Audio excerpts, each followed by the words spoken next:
Welcome to the RadioU Podcast. I'm Hudson. And I'm Allie. Coming up, what did we learn from staring at Uranus? Also, was texting Tom Curtis, the president of Burger King, a total lie? All that and more on the way next. Happy Monday.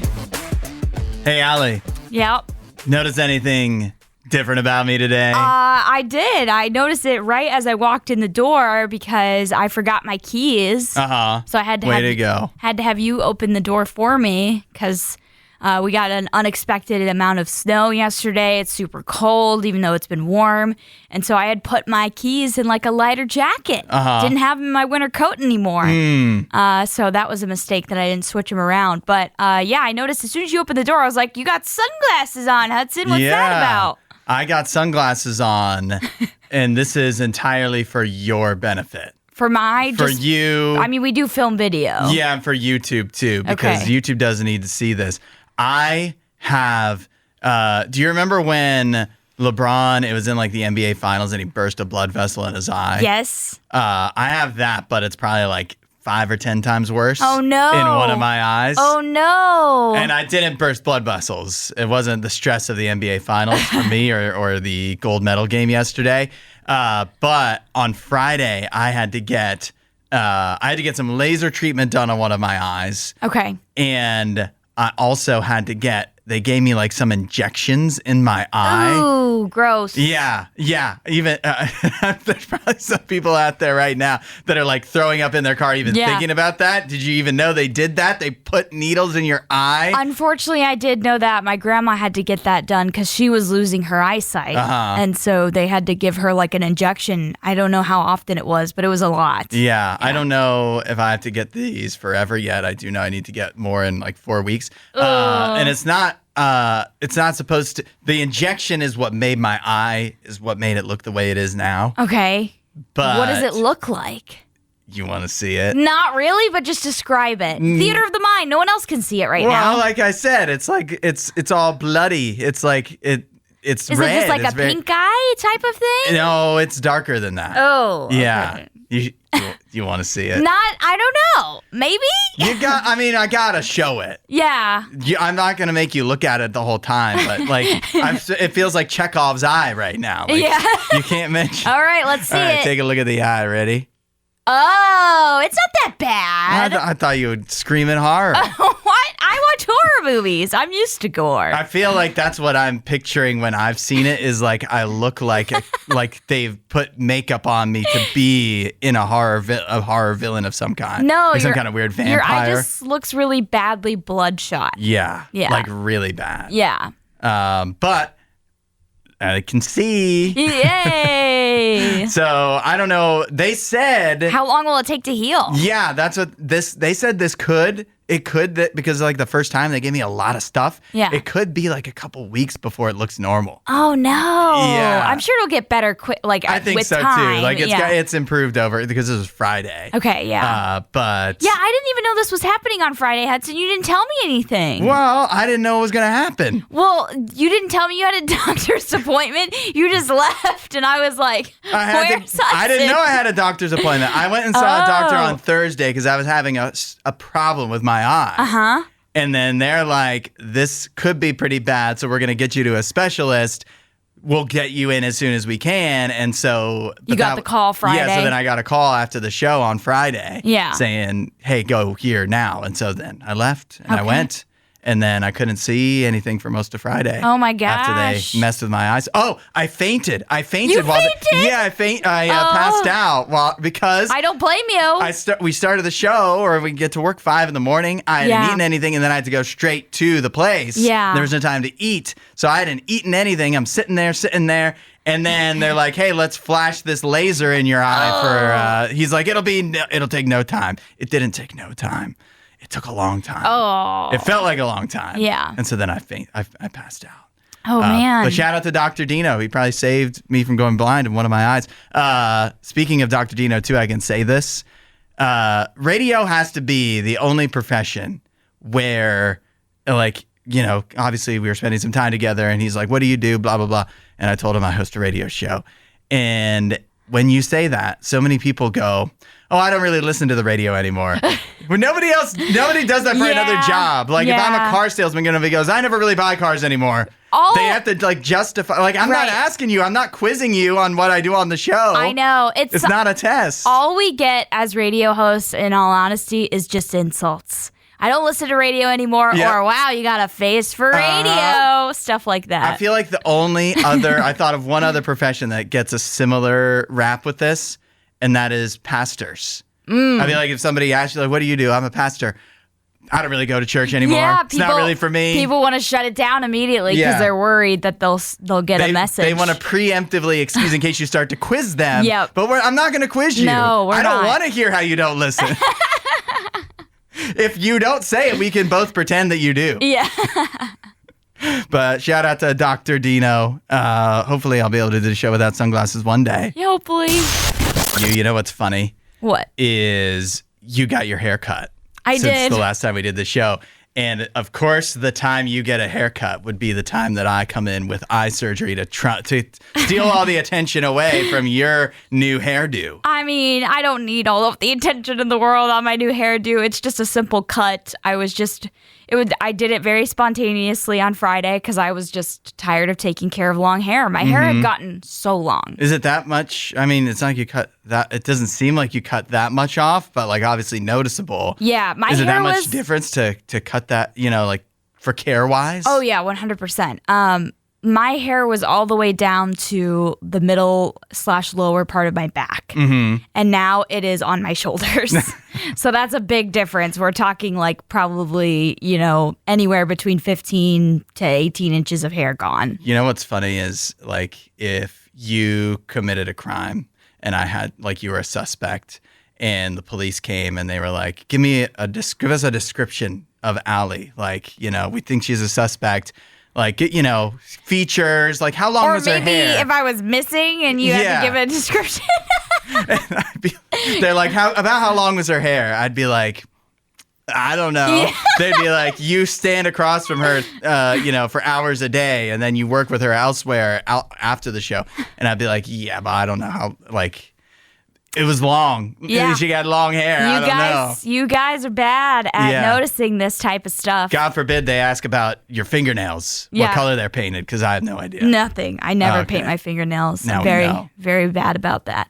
But I cut the hair off, and this morning when I was getting ready, it was real quick. That's what I love. Yeah. Real quick. That's a big bonus. Yep. It looks nice. Thank you. Yeah. We have like the same length of hair now. Yeah. I know most people probably don't even see our hair because they don't watch our YouTube videos. I know, but they should. Change that. You should check out YouTube, RadioU Mornings. But yeah, we have like the same length of hair now. They can see our hair and my scary eye. We've got an in-space update for everybody about the James Webb Space Telescope, which on January 19th completed an observation of the planet Uranus. It continuously observed the planet for 17 straight hours. Dang, it looked at Uranus for 17 hours? 17 hours. Oh, what an unfortunate planet name.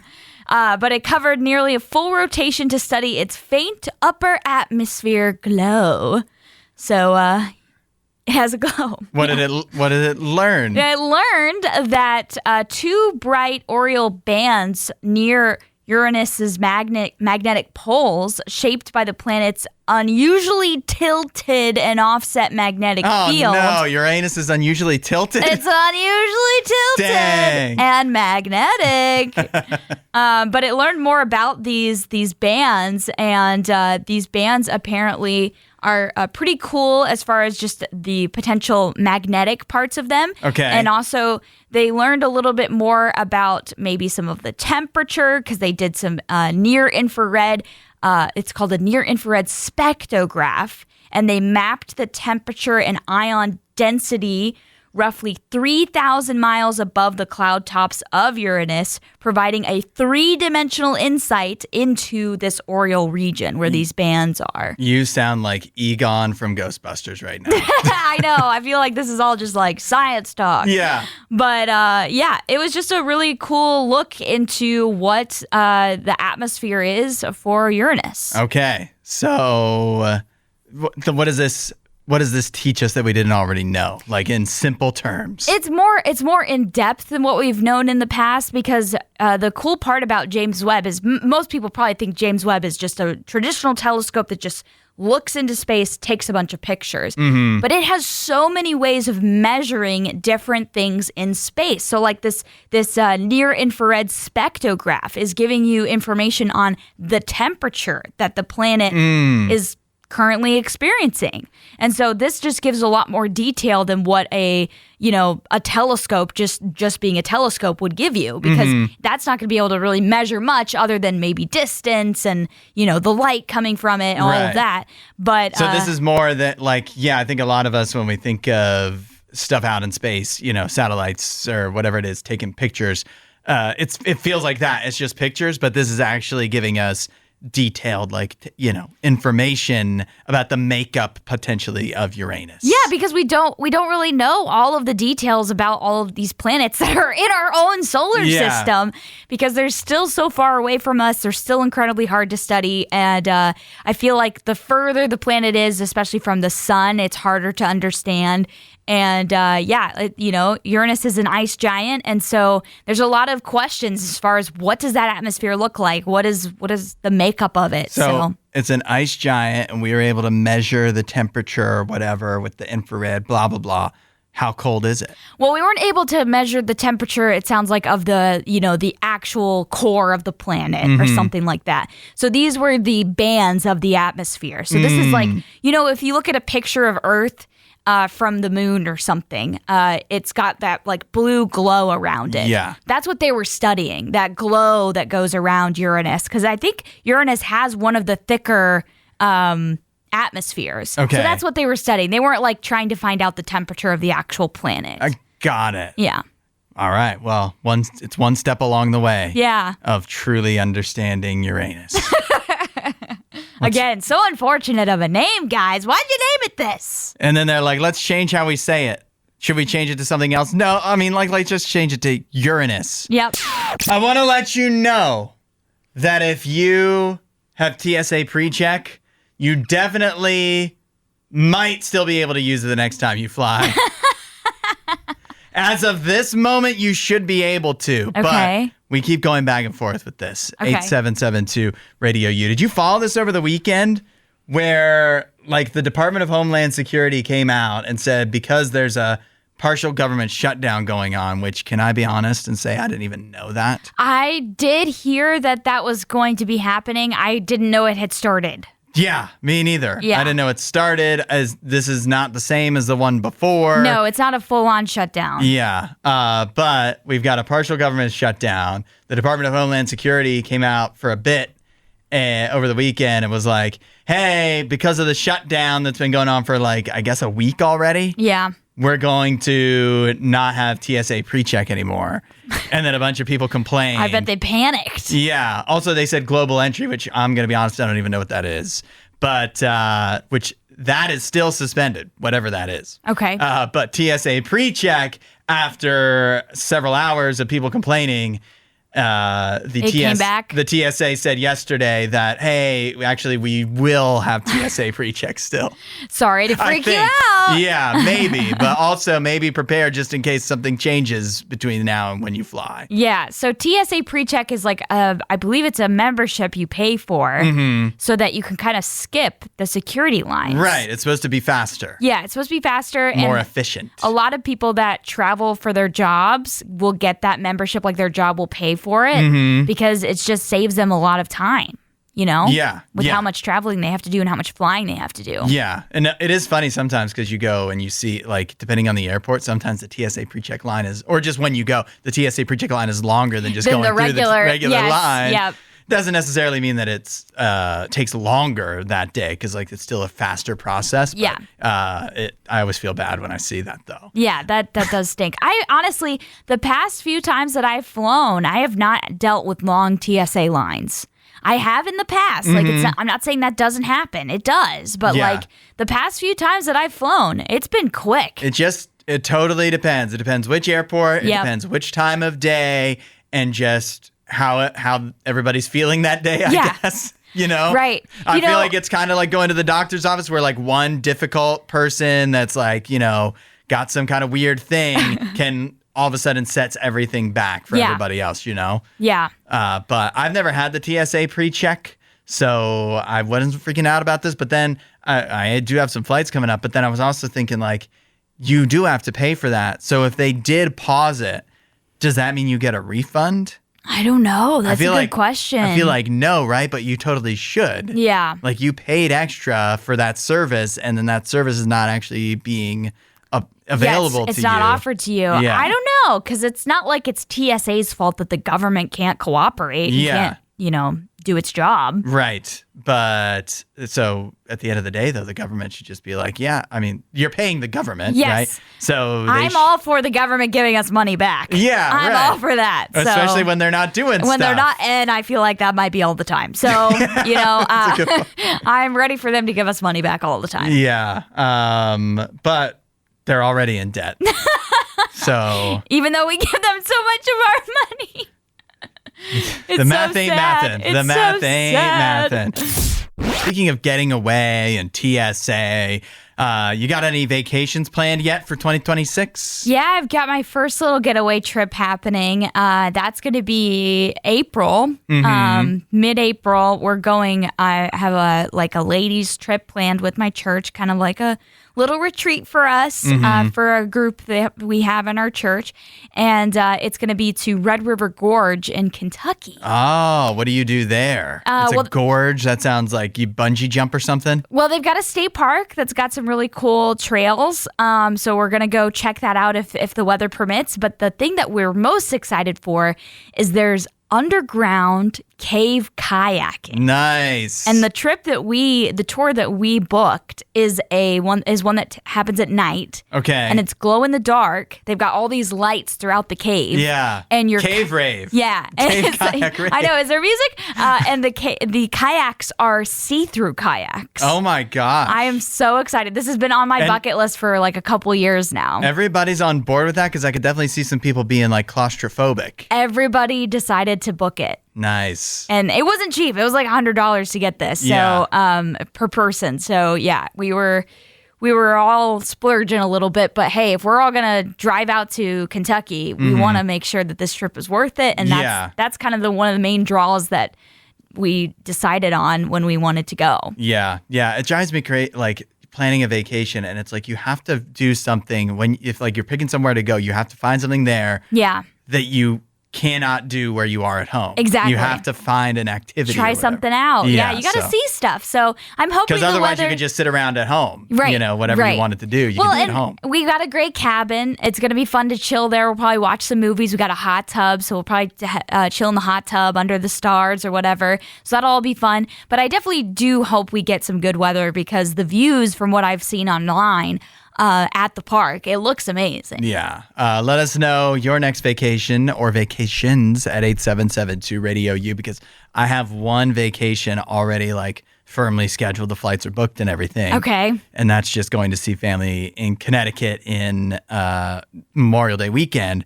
But then also, apparently, I'm going to Niagara Falls probably for Juneteenth weekend. Okay. So that could be fun for, we'll get some Food Fight World Tour food to probably bring back from Canada. Bring back some Canadian food. But I haven't been to Niagara Falls in a while, so that'll be interesting. But then I was thinking, like, I so need to plan a vacation for, like, this weekend of the year.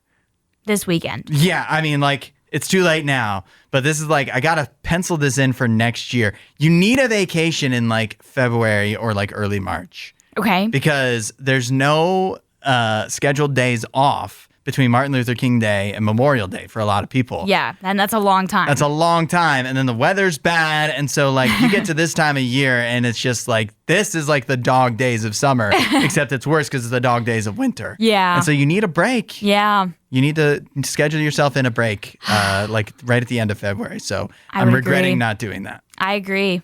That's advice for everybody. Like, let's just all think about this for next year. Yep.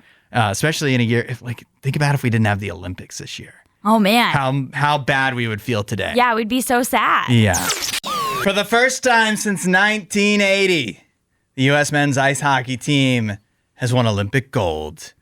8772 Radio U. Did you wake up early for the game yesterday? Did you get to see it all? The overtime thriller versus Canada where the U.S. won 2-1. It was wild. It was stressful. Yeah, I really wasn't able to watch most of this game because I was at church while this was happening. So I kind of got to watch more of it afterwards. But I did see in the moment, I got to see Jack Hughes score the goal and claim the win for the United States. So it was very, very exciting yesterday that the U.S. were able to complete that. Yeah, exciting for you. Disappointing to me, if not anger-inducing. It was infuriating watching this game. Okay. Because Canada was so far superior. I mean, like, they doubled up the United States. It's the same thing that happened in every game they played in the knockout round. Double up on shots on the other team, like constantly have the puck in their offensive zone, but not able to put anything enough through. And then meanwhile, you've got Jordan Binnington in net on your side, playing tiddlywinks or whatever he's doing instead of paying attention and letting sad, pathetic shots in. I think 100% you can say the United States had a big advantage when it came to goalie. Connor Hellebuyck is a great goalie. He's the first ever goalie to have 40-plus saves in an Olympic game. He had 41 saves yesterday. So an incredible game for him. So yeah, I definitely could see what you're meaning by, like, you know, the Canadians getting more shots in. You would think that would lead you to believe that they should be winning this game. Yeah. But with Connor Hellebuyck playing the best game of his life, I don't know. So it's he was the difference, and he was spectacular. And by the way, it's insane. It's absolutely. People should be institutionalized for not giving him the MVP of the Olympics. How is he not the MVP? I think it was deserved to go to who it went to. Who did it go to? Jack Hughes. It went to Connor McDavid. Oh, what? Yeah, exactly, right? I didn't realize it went to Connor McDavid. Yeah, so insane. It wouldn't even cross your mind. I mean, Connor McDavid played very well throughout the entirety of the tournament, but so did Connor Hellebuyck. And Connor Hellebuyck was the reason, like, he was the MVP. Yeah, no, I would agree. If you're basing it off of the entire tournament, I would say Connor Hellebuyck. But Connor didn't play every game, so maybe that's why they didn't give it to him. That's still insane. Yeah. Okay, well, that's fine. Connor McDavid, go ahead and take that trophy. Take it. Yeah. I hope you're happy with that one. Yeah. But I feel like you'd rather have the gold medal. Yes, 100%. That's why I'm saying that. Yeah. But I do think that, you know, I was expecting this to happen. It to go to overtime. We saw this with the four-nation face-off. So, like, this was expected, and the United States finally get it done. First gold medal, as you said, since 1980, since Miracle on Ice. And it was, like, the exact same day that it happened. February 22nd. Yeah. Did you see that? Yeah, that's kind of wild. There's something about February 22nd that, just magical for the United States ice hockey team. I will go to my grave thinking if John Cooper, Canadian coach, just swapped out Jordan Binnington for either of the other two guys, they very likely possibly win that game. Because it was the same thing every game. It's like Jordan Binnington just... Do you think they had a better option on the bench? Yeah. I think anybody's a better option than Jordan Binnington. Who was their backups? I don't even know. They had Logan Thompson and Darcy Kemper. Okay.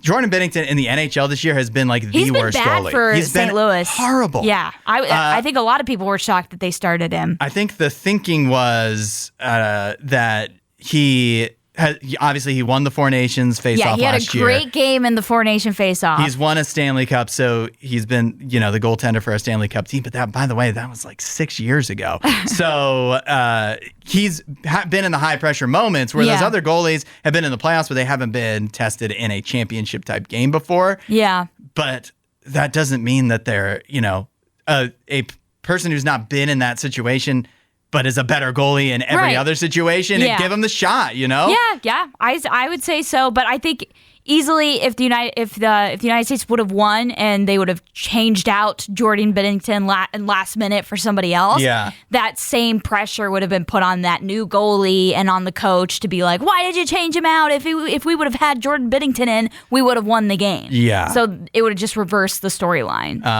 But that said, a really cool moment for the United States. Really cool that Johnny Gaudreau's kids and family got to be involved in the celebration, because obviously he would have been on the team if he was still with us. So yes, was really cool to see. And now I can at least rest my head on the Canadian curling gold that we won. Yeah. That was like our one bright spot in Canada the entire Olympics. This Olympics was not good. Open up that RadioU app. It's new. It's been updated. So open it up and check and make sure you actually got the update. If you haven't, then you definitely need to go in the App Store or the Google Play Store and hit the update button. Maybe you don't have auto update enabled. That's fine. But you're going to want to update sooner or later, because the RadioU app now is amazing. It's the future, I'll say. So definitely check out the brand new RadioU app. You can even use it to send us a message with the talkback button. Allie, I wanted to check in with you. Last week, on Friday, we mentioned how Burger King has got this new option where you can text or call the president of Burger King, the Burger King himself. Yeah. His name is Tom Curtis, right? Yep. And you did it. I did. And we were waiting to hear back from the president of Burger King. Yep. And so I wanted to know if you ever did hear back from the president of Burger King. I did. And as suspected, this was a total lie.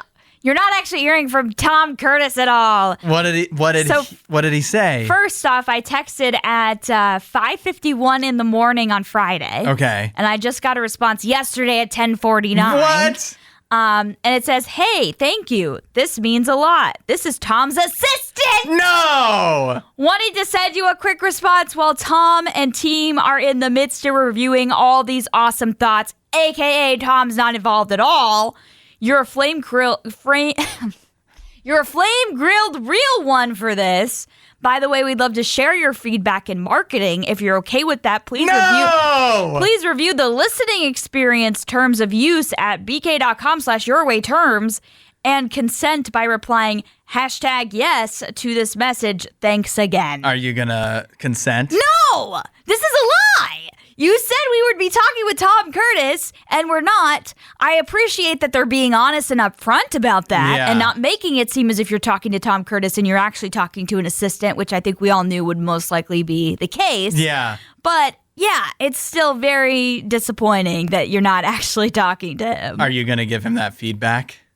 No, I don't think so. You're just going to let it end there. I'm just going to let it be. Are you going to get Burger King in the future? Yes.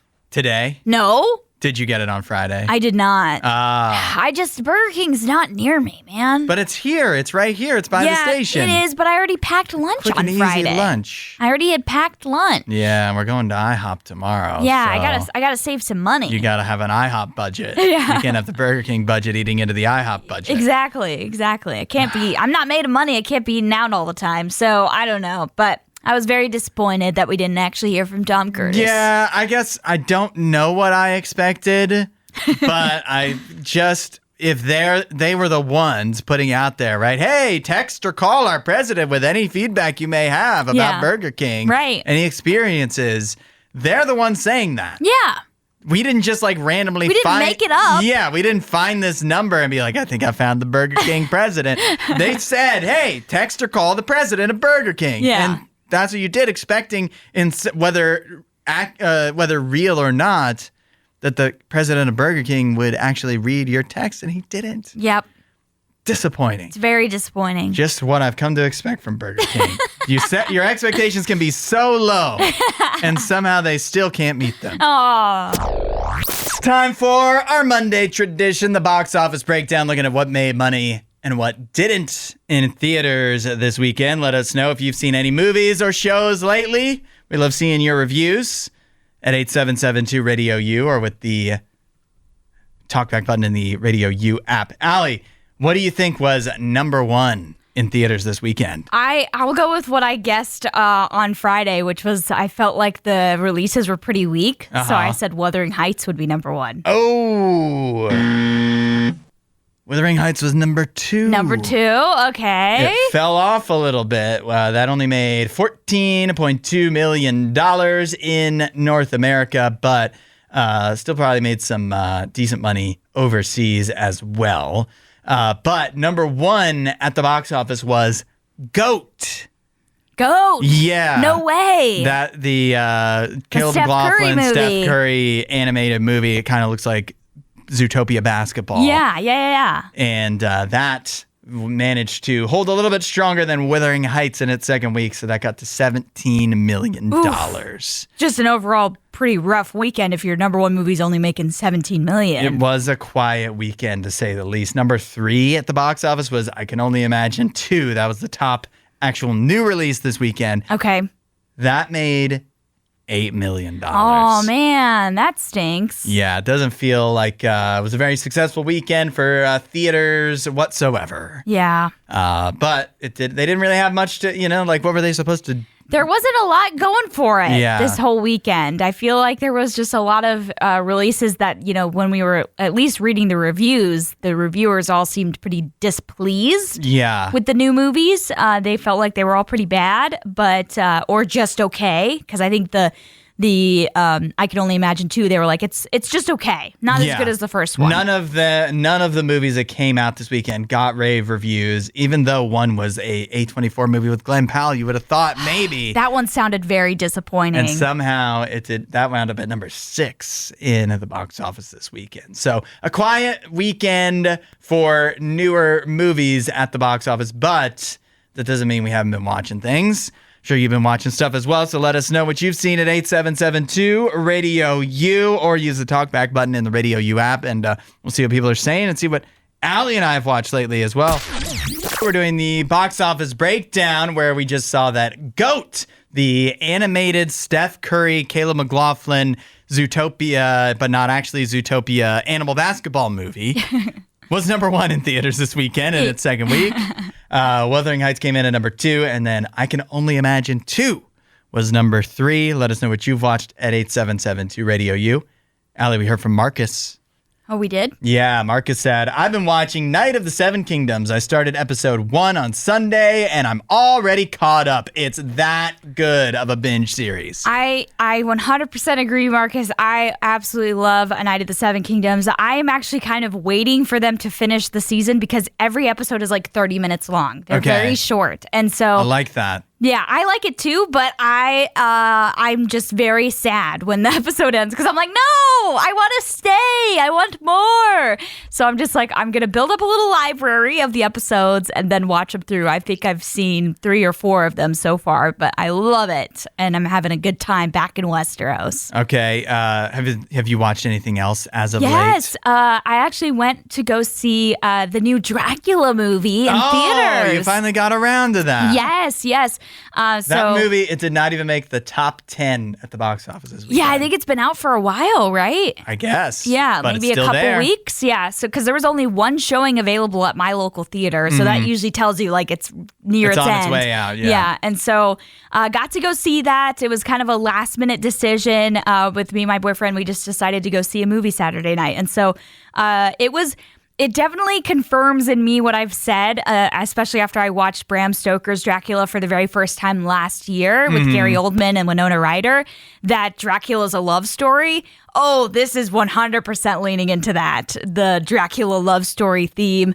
Also, Dracula ends up being like a really great fighter in this movie. There's some pretty epic fight scenes. And so I had not really seen him depicted in that way before, but it makes a lot of sense. He's supposed to be this great prince and lord of, Romania. And so he's supposed to be fighting. And so it makes sense that he'd be good at fighting. And they definitely show that in this depiction of Dracula. But my favorite part, Christoph Waltz. I love him in any role. Any Christoph Waltz. I'm always here for it. He's fantastic. But it was a very interesting take on Dracula. Didn't love it as much as Nosferatu, which is the Dracula story. Yeah. But one thing I told my boyfriend that I came to the conclusion of as well is I need to read Bram Stoker's Dracula because I've actually never read it. So I need to know. That's crazy. Yeah, I need to know what's actually in the story to be able to compare. Now you have your homework then. I do. You're going to have to come back and report back once you finish that. I don't know when I'll get to it. I'm reading another book right now, but Yeah. All right. Well, I still working through all the Oscar movies. I'm running out of time here. We got, like 2 weeks left? So I don't even know. That's all you. I'm going to have to start, really putting the pedal to the metal because I only got one done this week. There's actually a full movie, and that is One Battle After Another. You finally watched it. Yeah, which is on HBO Max. And I am going to say disappointed. It was not my favorite movie. Okay. But when that came out, there was a lot of hype around it. Yeah, I kind of thought it was the favorite to win. Yeah. I feel like it's not going to win Best Picture anyways. Leonardo DiCaprio is still worth watching for him. Yeah. Because this is a really, I can't think of another. I feel like he's just branched out of his characters lately, where I can't remember the name of the movie, but when he was in the Martin Scorsese movie, the most recent one about Oklahoma and the Native Americans. The moon thing. Flower Moon. Yeah. Killers of the Flower Moon. Yeah. There we go. He kind of plays like a bit of a dunce in that movie, not very bright. And then this movie, he's kind of like a bumbling stoner dad. So just not the typical characters that that I feel like he's known for. Okay. But he is, he disappears into the role. So very impressive. Okay. Benicio del Toro shows up and has some fun, is fun in the movie as well. I do love him. But overall, it was long, and it just, I don't know, it never quite got going for me it just felt like something was missing the entire time. So it was, it's like a 7 out of 10, maybe 6 out of 10. Pretty good. Definitely not Leo's best or Paul Thomas Anderson's best. Okay. I also I was going to say though, the Oscars, there's a definite theme this year. Every movie I've watched, I feel like, is about parenthood or mentorship. Even you think about F1, Hamnet, and One Battle After Another, Marty Supreme, they all kind of wind up being about being a dad or a mom or if I had legs, I'd kick you. It's really weird. That is kind of weird how there's a theme there. I haven't watched Sinners yet. I feel like Sinners might break that. Yeah, there's not really a theme there. Have you ever heard of anyone doing this before? 8772 Radio U. A bride and groom asking guests to pay $75 per person for their meal at a reception. What? That's just posted on the invitations that they are sending out. On the invitation? Yeah. These people are kind of getting roasted a little bit on Reddit, it looks like. They should absolutely get flamed. You would never pay $75 for your wedding meal? No. Even if you really like the person? This completely breaks tradition. And if I have to pay $75 to just come eat at your wedding, I'm sorry, you're probably not getting a good gift from me. Oh, yeah, that's a good point. That's definitely breaking into the gift budget. Oh, yeah, 100%. I'm trying to think of I would have to be probably related to the person to even consider a $75 to go to the, that is so on much top money. of whatever else you have to do to possibly get to the wedding and look appropriate and blah, blah, blah. And then, you're talking about a gift too. And then they want $75? Yeah. I'd be like, can you just get Chick-fil-A that's to what cater it instead? That's what I'm thinking to myself. It's listen, I get it. Weddings are expensive. The food is one of the most expensive parts. Mm-hmm. You'll hear that so many times from and people. And one of the most important. Yeah. Because if it's bad, people will complain. Remember. Yeah, people will complain for sure. They won't complain to your face, but they'll talk about it behind your back. Everybody remember Christy's wedding where she had the bad food and they'll always remember it. Yeah, they'll never forget. And so I do understand that you're trying to figure out how to have good food, but you don't have to pay all of this money. I'm sorry. Shirking that cost to the wedding guest that you're inviting is not how you do it. Yeah. Because you're going to get so many gifts from them. You're going to get so much money from them that it's just not fair to do that. That's not the expectation. That's not the tradition. If you can't afford to do a fancy meal, you just got to find something else that works for you. Yeah. You definitely. I'm at this point, I almost feel like with weddings, everything has changed so much very kind of quickly. Yeah. Where everybody's just trying to find different ways to, tradition hardly matters anymore. In some areas. Yeah. And I think in most cases, that's fine. I think, though, when you're starting to come after people's money, that's when they're not going to be like, well, it's your wedding. You do what you want. They're going to be like, how much did I really want to go to this wedding in the first place? Exactly. And now you're asking me to pay $75. That's an expensive meal. That's a very, very expensive meal. I don't even know a restaurant that I would feasibly go to where I would be paying $75 for my meal alone. Yeah. This isn't like, my whole family's eating out. This is just my meal, and I'm paying $75. I don't think I've ever done that. Never. I've never eaten $75 worth of food, even at the fanciest restaurants I've been to. Right. Like, that's a lot of money. Yeah. I mean, it sucks, though, because, like, if they like you enough to send you an invitation, I'm probably going to feel bad saying no. Yeah. But I can't imagine signing up to pay $75. No. And I don't know what the number would be where I would consider it either. I don't think I would consider it really for any number because I just don't think this is right. Yeah. I don't think you should do this. Yeah. Again, if you can't afford to have a wedding where you're, getting this nice food, that just don't feel the pressure to do it. Just do not do it. Elope or something, you know? I don't know.